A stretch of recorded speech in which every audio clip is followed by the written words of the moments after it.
I really think the recovery community has so much to offer this country. Mm, Yeah, as I said, um, the single number one characteristic of addiction and mental illness is the lack of insight. It's the inability to identify that you have a problem. It's the denial that you have addiction or a mental illness. So I frankly think our country writ large has a lack of insight.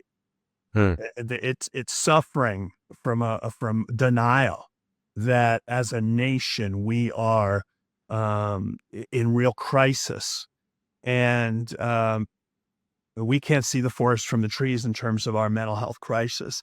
And I believe this is kind of a cultural demand upon us, not just a kind of medical issue and a prevention, but it's what as a culture do we want to tolerate?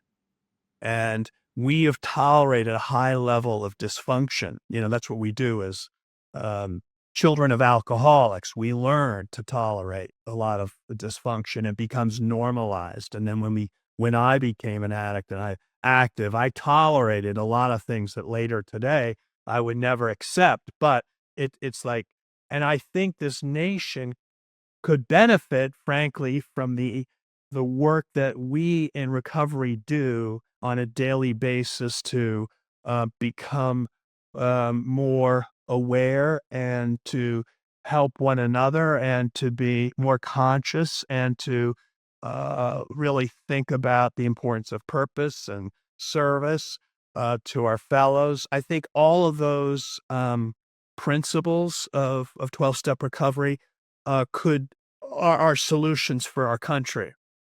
And so I think that the people in recovery have a lot to offer what our country needs now. We're really at I think, an existential moment in terms of the stress and the despair and the level of addiction. We really need to have a moment of clarity as a nation. And I think that's going to come from, any number of parts of our society. But I think people in recovery get this.